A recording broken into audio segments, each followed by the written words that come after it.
8 में से 5 युद्ध टैरिफ की धमकी से रुकवाए। अमेरिकी राष्ट्रपति डोनाल्ड ट्रंप का बड़ा दावा। अमेरिकी राष्ट्रपति डोनाल्ड ट्रंप का इस साल मई में भारत और पाकिस्तान के बीच सैन्य टकराव को रोकने के लिए भी टैरिफ की धमकी देने का दावा किया गया था। हालांकि भारत ने पाकिस्तान के साथ संघर्ष विराम में डोनाल्ड ट्रंप की भूमिका की कभी पुष्टि नहीं की है। वहीं आपको बता दें कि अमेरिकी राष्ट्रपति डोनाल्ड ट्रंप ने शनिवार को बड़ा दावा करते हुए कहा है कि उन्होंने टैरिफ की धमकी देकर 8 में से 5 युद्ध रुकवाए हैं।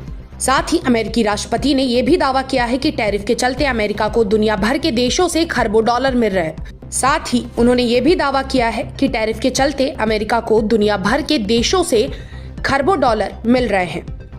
अमेरिकी राष्ट्रपति ने अपनी टैरिफ नीति को कामयाब बताते हुए कहा कि इससे अमेरिकी अर्थव्यवस्था को फायदा हुआ है। साथ ही ट्रुथ सोशल पर साझा एक पोस्ट में डोनाल्ड ट्रंप ने कहा कि उन्होंने 8 में से 5 लड़ाइयों को सीधे टैरिफ के खतरे की वजह से रोका। वहीं उनके द्वारा लिखा गया कि हम टैरिफ की वजह से विभिन्न देशों से टैरिफ और निवेश के रूप में खरबों डॉलर्स ले रहे हैं। मैंने 8 में से 5 युद्ध को टैरिफ की धमकी से रोका, क्योंकि अगर वे लड़ना बंद नहीं करते तो उन पर टैरिफ लगने का खतरा है। गौरतलब है कि ट्रंप ने इस साल मई में भारत और पाकिस्तान के बीच सैन्य टकराव को रोकने के लिए भी टैरिफ की धमकी देने का दावा किया था। हालांकि भारत ने पाकिस्तान के साथ संघर्ष विराम में ट्रंप की भूमिका की कभी पुष्टि नहीं की है। वहीं साथ साथ डोनाल्ड ट्रंप ने अपने पोस्ट में लिखा कि अब अमेरिका में कोई महंगाई नहीं है, जबकि जो बाइडेन के समय में यह इतिहास में सबसे खराब थी।